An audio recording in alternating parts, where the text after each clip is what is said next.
आज के इस लेक्चर में, जो कि कहीं ना कहीं क्लास 11th का बहुत ही इम्पोर्टेंट चैप्टर है, रोटेशनल मैकेनिक्स और system of particles and rotational motion. हम लोग स्टार्ट करेंगे क्या, system of particles and rotational motion, जिसे हम रोटेशनल मैकेनिक्स के नाम से भी जानते हैं, रोटेशनल मैकेनिक्स। ओके, और बहुत ही ज़बरदस्त चैप्टर है, पढ़ने वालों के लिए जन्नत जैसा है, क्योंकि एक एक छोटी छोटी चीज़ इसमें है जो कि हर पॉइंट को समझना पड़ता है। इसमें से काफ़ी चीज़ें निकाला भी गया है ड्यू टू कोविड-19, जो कि कहीं ना कहीं इम्पॉर्टेंट है, but as per requirement I will discuss it. तो ये चैप्टर आपको जैसा कि दिख रहा है कि इस चैप्टर का नाम ही है system of particles. Means that कि जब हम पार्टिकल्स को एक साथ कलेक्ट कर लेते हैं, एक साथ लेके स्टडी करते हैं, एक नया सिस्टम बनाते हैं, तो हम उनको सिस्टम ऑफ पार्टिकल्स कहते हैं। उसके बाद उस पार्टिकल के साथ जो चीज़ हम करेंगे, मेनली रोटेशनल मोशन के अंदर जो भी टॉपिक आएगा, moment of inertia, centre of mass, torque, rotational, जो भी हमारा आएगा सारा चीज़ पढ़ना है। तो इस चैप्टर की शुरुआत होती है रिजिड बॉडी से। इस चैप्टर की शुरुआत होती है रिजिड बॉडी से, कि हम रिजिड बॉडी किसको कहेंगे, रिजिड बॉडी किसको कहेंगे। तो इसको समझते हुए चला जाए। आपने 9th में पढ़ा होगा कैरेक्टरिस्टिक्स ऑफ सॉलिड में कि रिजिड बॉडी वो बॉडी होता है जिसका शेप और साइज आसानी से चेंज ना किया जा सके। तो बिल्कुल डेफिनेशन वही है कि the body which shape of size can't be change easily, जिसका शेप और size, shape and size can't be change easily. ऐसी बॉडी जिसका शेप और साइज हम आसानी से चेंज नहीं कर सकते, उसको रिजिड बॉडी कहते हैं। अब आते हैं इस चैप्टर के अंदर, एंट्री मारते हैं। वीडियो अगर समझना होगा तो ध्यान से देखिएगा। I will explain all the things related to this chapter. सबसे पहले बॉडी, ये एक बॉडी है। ओके, ये एक बॉडी है, और रिजिड बॉडी का अगर कंसेप्ट समझना है तो हमें पता है, हम 9th में भी पढ़ के आए हैं, 10th में भी पढ़ के आए हैं, atoms and molecule, atomic structure. तो हमारी जो ये कहानी शुरू होती है बॉडी की, सबसे पहले ये पार्टिकल थी, सबसे पहले ये पार्टिकल थी। उसके बाद जब हमने ढेर सारों पार्टिकल्स को एक साथ लियो, जब हमने पार्टिकल्स को एक साथ लिया तो हमने उसको ऑब्जेक्ट बोला, और जब हमने ऑब्जेक्ट को एक साथ लिया तो हमने उसको बॉडी बोला। तो आती है बॉडी की बात, और फिजिक्स में जब हम मेनली पढ़ते हैं तो ऑब्जेक्ट एंड बॉडी ही पढ़ते हैं। अब हमारा आ गया कि सिस्टम ऑफ पार्टिकल्स, जो कि ऑब्जेक्ट और बॉडी ही है। पार्टिकल्स को कलेक्ट करने के बाद ऑब्जेक्ट बनेगा या बॉडी बनेगा, तो वही हमारा आ गया। अब आया कि रिजिड बॉडी क्या है। तो दिख तो रहा है कि the body which shape and size can't be change easily, ऐसी बॉडी जिसका शेप और साइज हम आसानी से चेंज नहीं कर सकते हैं। फिर कॉन्सेप्ट की बात आते हैं, अंदर की तरफ जाते हैं कि इसमें क्या होता है। तो हमने बोला कि ये जो बॉडी है पार्टिकल से बनी है, ठीक है। ये M1, M2, M3, M4, M5, M6, ऐसे बहुत सारे पार्टिकल इस बॉडी के अंदर होंगे, ठीक है। अब देखो, ये मैंने क्या किया, ये एक्सिस है, ये एक एक्सिस है, ठीक है। अब इस एक्सिस से इसका डिस्टेंस है, इसका डिस्टेंस मान लो R1 है। इस एक्सिस से इसका R2, इसका R3, इसका R4, इसका R5, इसका R6। इट मीन्स डैट कि इस पार्टिकल का डिस्टेंस, इस M1 पार्टिकल का, इस M2 पार्टिकल का डिस्टेंस एक्सिस से इतनी दूर है। ओके, अब मैं क्या कह रहा हूँ कि अगर वो रिजिड बॉडी है और ये बॉडी अगर मोशन कर रही है, मान लो ये body at time t equal to 0 second यहीं पे है, जब time t equal to 0 second था तो यहीं पे थी, और ये पूरा सिस्टम, ये पूरी बॉडी मोशन कर रही है, मान लो वो यहाँ आ गई, ठीक है, वो बॉडी यहाँ पे आ गई, तो रिजिड बॉडी वो बॉडी होती है जिसके पार्टिकल का वेलोसिटी कांस्टेंट होता है। जितनी वेलोसिटी से ये बॉडी मोशन करेगी उतनी ही वेलोसिटी से ये पार्टिकल मोशन करेंगे। इट मीन्स कि हर पार्टिकल की वेलोसिटी कांस्टेंट है, जिस वेलोसिटी से ये बॉडी मोशन करेगी उसी वेलोसिटी से ये पार्टिकल मोशन करेंगे। इट मीन्स पहली चीज़ कि रिजिड बॉडी वो बॉडी होती है जिनके पार्टिकल की वेलोसिटी कांस्टेंट होती है, ठीक है। दूसरी चीज़, ये भैया जो m2 दिख रहे हैं, अगर m2 को मैं होल्ड कर दूं और m1 की बात करूं और इसको रोटेट कराऊं, ठीक है, जैसे ये तो बचपन में हम लोग खेलते आए होंगे, ठीक है, ये अब मैं क्या कह रहा हूँ कि ये एक्सिस है, ठीक है, और ये एक बॉडी है और इस बॉडी में मास है, मान लो m1 यहाँ पे है, m2 यहाँ पे, m3 यहाँ पे, m4 यहाँ पे, तो मैंने बोला कि m2 को पकड़ लो, m2 को होल्ड करो, वो बैठा है चुपचाप, तो उसको लगेगा कि m1 जो है वो सर्कुलर मोशन कर रहा है। क्या कर रहा है? m1 जो है सर्कुलर मोशन करेगा। इट मीन्स डैट कि हर पार्टिकल को लगेगा कि दूसरा वाला मेरे रिस्पेक्ट में सर्कुलर मोशन कर रहा है। इस m2 पे मुझे बैठा दिया जाए और इसको घुमाया जाए तो मैं तो चुपचाप बैठा रहूँगा, बट मुझे लगेगा कि ये मेरे जो चारों पांचों फ्रेंड हैं वो सर्कुलर मोशन कर रहे हैं, ठीक है। तो रिजिड बॉडी में पहली चीज़ हमने पढ़ा कि पार्टिकल की वेलोसिटी कांस्टेंट होती है, जिस वेलोसिटी से वो मूव कर रहे थे उसी वेलोसिटी से मूव करेंगे, उनकी स्पीड चेंज नहीं होगी। दूसरी चीज़,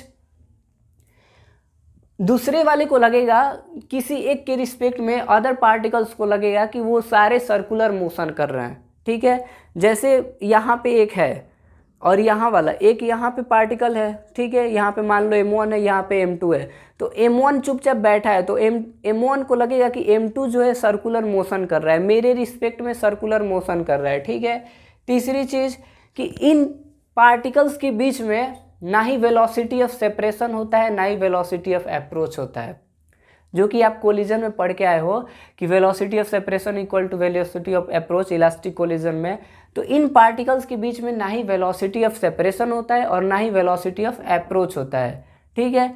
तो ये तीन चार चीज़ें जो कि बेसिक है, आपको पता होना चाहिए। ये तो 9th के भी बच्चे जानते हैं कि रिजिड बॉडी वो बॉडी होती है जिनका शेप और साइज आसानी से चेंज ना किया जा सके। फिर आप थोड़ा सा रीजन दोगे तो कहोगे कि इनके पार्टिकल कांस्टेंट वेलोसिटी से मोशन करते हैं, इन पार्टिकल्स के बीच में सेपरेशन नहीं होता है और सेपरेशन चेंज नहीं होता है, velocity of approach not equal to velocity of separation. इन दोनों के बीच में जो डिस्टेंस है, m1 m2 के बीच जो डिस्टेंस है वो हमेशा वही रहेगा, m2 m3 के बीच जो डिस्टेंस है वो हमेशा वही रहेगा। इट मीन्स कि ये अपनी पोजीशन फिक्स कर लिए हैं, ये चेंज नहीं हो रहे हैं। और जिस एक्सिस के अबाउट वो रोटेट करते हैं, ये एक्सिस है, इस एक्सिस के अबाउट ये बॉडी रोटेट कर रही है, तो हम इसको बोलेंगे एक्सिस ऑफ रोटेशन। जिस एक्सिस के अबाउट बॉडी रोटेट करती है हम उसको बोलते हैं एक्सिस ऑफ रोटेशन। जैसे हम बोलें कि हमारा जो टेबल फैन होता है, टेबल फैन या आपने विंड मिल वाला जो पढ़ा होगा, उसका पंखी ऐसे होता है, ठीक। तो इसको देखो, ये डॉट कर दो थोड़ा, ऐसा होता है हमारा। तो ये अगर फैन मोशन करेगा ऐसे, तो ये इस एक्सिस के अबाउट मोशन करेगा। इसका एक्सिस ऑफ रोटेशन क्या हुआ? ये हुआ, ये वाली लाइन इसकी एक्सिस ऑफ रोटेशन हुई जिसके अबाउट वो रोटेट करेगा, ओके। तो एक्सिस ऑफ रोटेशन वो एक्सिस होता है जिसके अबाउट बॉडी रोटेट करती है, जिसके अबाउट रिजिड बॉडी रोटेट करती है। सिस्टम ऑफ पार्टिकल्स मीन्स कि बॉडी ही है जिसमें हम सारे पार्टिकल्स को एक साथ लेके चल रहे हैं। अब आगे हम धीरे धीरे पढ़ेंगे कि इस पार्टिकल सेंटर ऑफ मास आएगा। अभी नेक्स्ट हमारा टॉपिक टारगेट वही है, सेंटर ऑफ मास क्या होता है। तो अभी तक हमने बस रिजिड बॉडी पढ़ी है, उसमें ये पढ़ा कि ऐसी बॉडी जिसका शेप और साइज आसानी से चेंज ना किया जा सके। द रीज़न इज़ दैट कि उस पार्टिकल की वेलोसिटी कांस्टेंट होती है, हर पार्टिकल एक ही वेलोसिटी से मोशन करता है। दूसरी चीज़ कि इनके बीच में वेलोसिटी ऑफ सेपरेशन और वेलोसिटी ऑफ अप्रोच नहीं होता है, वो एक फिक्स डिस्टेंस पे होते हैं अपने एक्सिस ऑफ रोटेशन की। यही सारी चीज़ें हैं। अब हमारा सबसे इम्पोर्टेंट अब शुरू होता है centre of mass. Centre of मास, कहीं ना कहीं यही बेस है, इस चैप्टर का बेस है centre of mass. Centre of मास जिसको हम लोग COM से भी लिख दिया करते हैं, सेंटर ऑफ मास, ठीक है। अब ये सेंटर ऑफ मास क्या होता है? आपको तो मास पता है कि मास क्या होता है, किसी भी बॉडी में कितना अमाउंट है, कितनी क्वांटिटी प्रेजेंट है, उसको हम मास कहते हैं, ठीक। सेंटर ऑफ मास मतलब केंद्र बिंदु, मास। अब ये वो पॉइंट है जहाँ पे ऐसा लगता है कि बॉडी का सारा मास है। मैंने बोला कि ये बॉडी है, ठीक है, ये बॉडी है और इसमें बहुत सारे पार्टिकल हैं, बहुत सारे M1 M2 dot dot Mn particle हैं। उस Mn पार्टिकल के कॉम्बिनेशन से ये बॉडी बनी है। तो हम बोलेंगे कि इसका सेंटर ऑफ मास कहाँ है, इसका सेंटर ऑफ मास कहाँ है? तो बोलोगे कि सेंटर ऑफ मास वो पॉइंट होता है जहाँ पे बॉडी की सारी मास कॉन्सेंट्रेटेड होती है। ऐसा लगता है कि बॉडी का सारा मास वहीं पे है।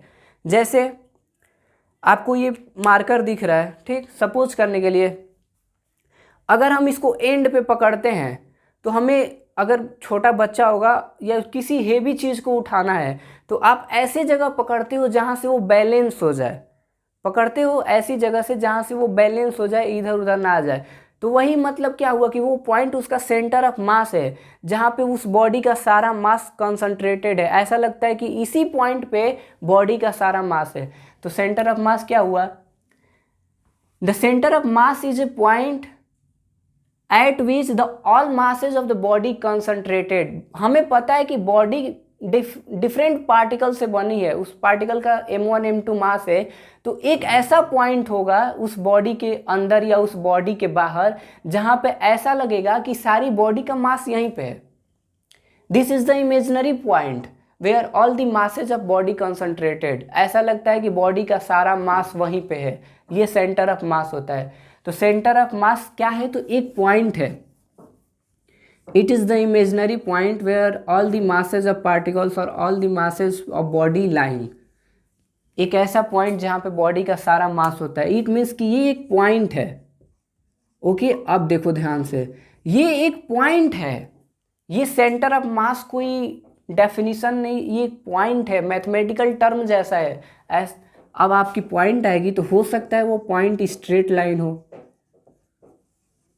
हो सकता है वो पॉइंट स्ट्रेट लाइन पे हो सकता है वो पॉइंट प्लेन में हो सकता है मैं बोलूं कि ये पॉइंट यहाँ पे भी आ सकता है।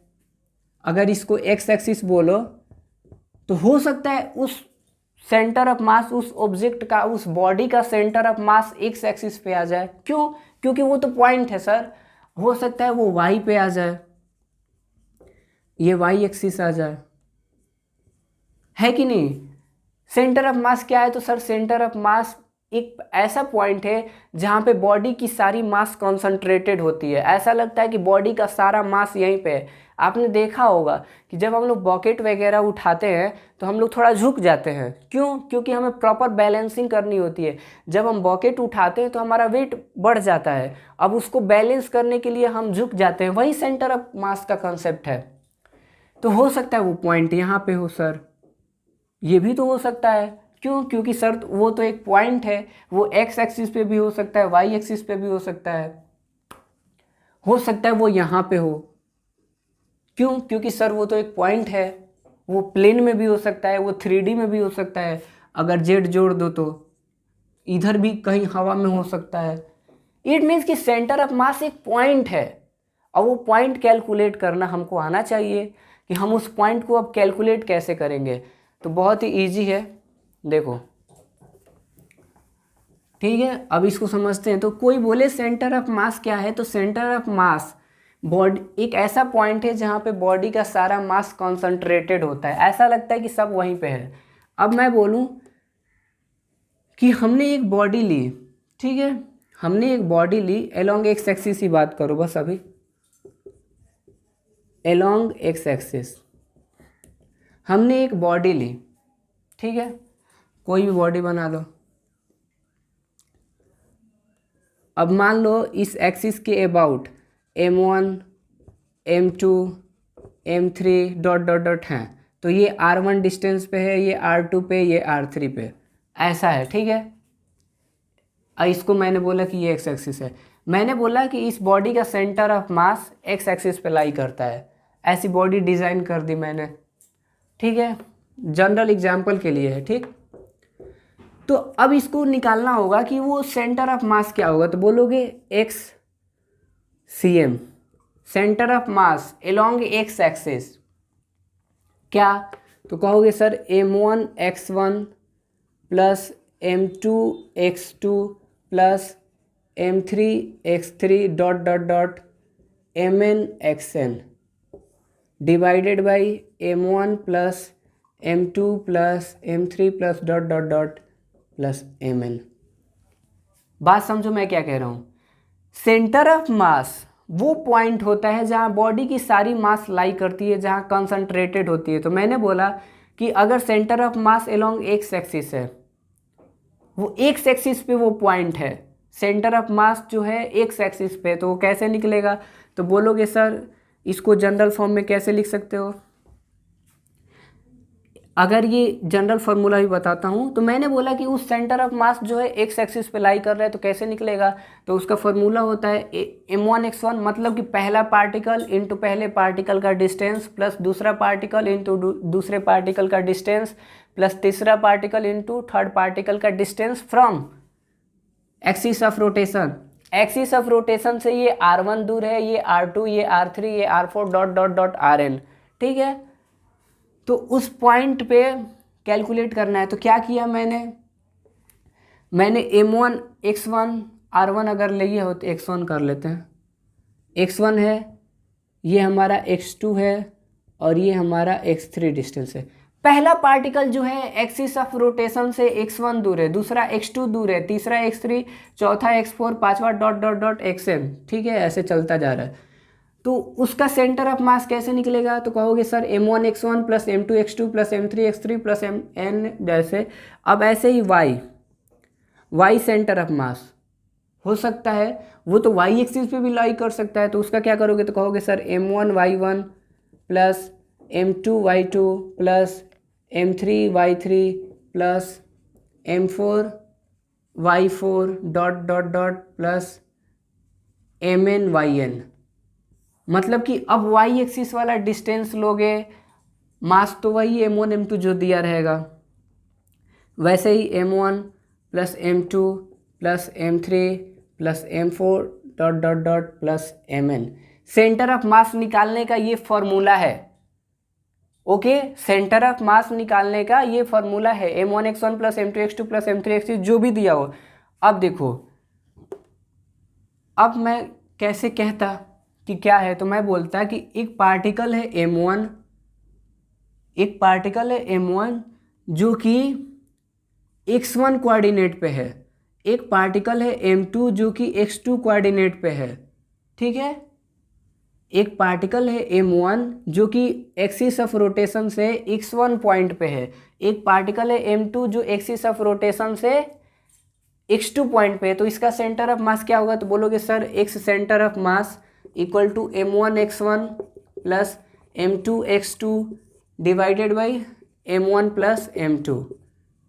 बिल्कुल वैसे ही मैं बोलता कि एक पार्टिकल है, अब देखो एक पार्टिकल m1 है जो कि x1 कामा y1 पे है, इट मीन्स कि ये प्लेन में आ गया। एक पार्टिकल m2 है जो कि x2 कामा y2 में है, एक पार्टिकल m3 है जो कि x3 कामा y3 में है। मतलब कि m1 का कोऑर्डिनेट क्या है, x1 y1, m2 का x2 y2, m3 का m3 y3। अब इसको निकालना होता क्या करोगे, तो पहले x निकालोगे, ठीक है, तो x निकालोगे तो m1 x1 plus m2 x2 plus m3 x3 आएगा, बिल्कुल यहाँ m3 कर देना। अब इसका y भी निकालना पड़ेगा, क्यों, क्योंकि वहाँ पे y कोऑर्डिनेट भी है। इट मीन्स की that y centre of mass equal to m1 y1 plus m2 y2 plus m3 y3 divided by m1 plus m2 plus m3। तो जो सेंटर ऑफ मास आया, जो सेंटर ऑफ मास आया वो क्या आया, centre of mass xcm comma ycm, यही तो सेंटर ऑफ मास का कोऑर्डिनेट बना। इसको सॉल्व करोगे तो एक पॉइंट आएगा, क्योंकि सारा नंबर ही है। इसको भी सॉल्व करोगे एक पॉइंट आएगा, वो सारा नंबर ही है। तो सेंटर ऑफ मास का कोऑर्डिनेट क्या हो गया, एक centre of mass Y centre of mass, ये सेंटर ऑफ मास का कोऑर्डिनेट हो गया। ठीक है, अब इसको जनरल भाषा में लिखना हो, जनरल यहीं पे समझाता हूँ। तो आपको क्वेश्चन बहुत इजी इस पे देता है कि एक पार्टिकल है जो r1 डिस्टेंस पे है, जो r2 डिस्टेंस पे है, ऐसे देता है। अब देखो, अब आप इसको जनरल भाषा में कैसे बोलोगे, ये इसका x centre of mass, x centre of मास मतलब कि एलोंग x एक्सिस पे सेंटर ऑफ मास किधर है, तो बोलोगे समेसन। अब मैंने क्या किया, मैंने तो जोड़ा ही है ना, मैंने क्या किया है, मैंने हर पार्टिकल के मास को डिस्टेंस से मल्टीप्लाई करके जोड़ा है। इट मीन्स कि कहो कि MI/RI divided by summation MI। ठीक है, यही है, क्या है, सेंटर ऑफ मास। M1 जो यहाँ पे है वो भी यहाँ पे है। अब यहाँ पे I इक्वल टू 1 से I इक्वल टू N, ये भी I इक्वल टू 1 से I इक्वल टू N, ये x का आ गया, बिल्कुल y का भी ऐसे आएगा। तो यहाँ पे क्या करो, यहाँ x कर दो। अब ऐसे ही y का करो, तो y का सेंटर ऑफ मास क्या हो गया, summation MI/YI divided by summation MI। I equal to 1 to I equal to N, I equal to 1 to I equal to N। तो I की वैल्यू 1 से कुछ भी लेके चलो तो आएगा यही। ठीक, जनरल फार्मूला इसका क्या होगा, जनरल तो क्या कहोगे, कहोगे R centre of mass, R centre of मास। तो ये R सेंटर ऑफ मास क्या होगा, तो बोलोगे sir MI/RI divided by MI। I equal to 1 to N, I equal to 1 to I equal to N, ये जनरल बन गया। अब कहोगे R क्या है, तो R आपने पढ़ा था ना, पोजीशन वेक्टर जैसा दिखता था, याद करो काइनेमेटिक्स में मैंने बताया था। तो इस चैप्टर में कंसेप्ट बस आपको पता है तो हो जाएगा। अभी मैं बताता हूँ आपको।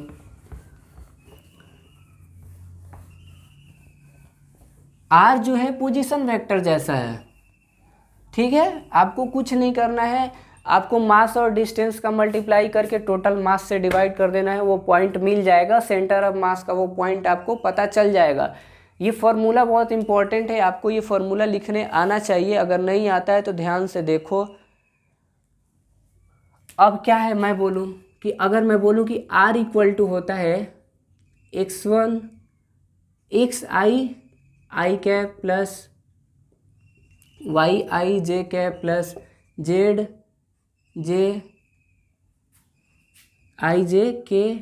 k cap. ये वेरिएबल है, 1 1 कर दो या xi ऐसे कुछ कर दो, कोई प्रॉब्लम नहीं है उसको। xi cap plus yj cap plus z k cap, ये वेक्टर आपने पढ़ के आया है, ऐसा पोजीशन वेक्टर हम लिखते ही हैं। ओके, अब मैं क्या करूं कि अब देखो मैंने सारा क्या किया है, या तो xi किया है, या तो yi किया है, या तो zj किया है, z वाला छूट गया है, zcm भी लिखना चाहो तो वही होगा mizi प्लस। तो अब इसको और करके क्या लिख सकते हैं, ri equal to vector position vector r equal to xi cap plus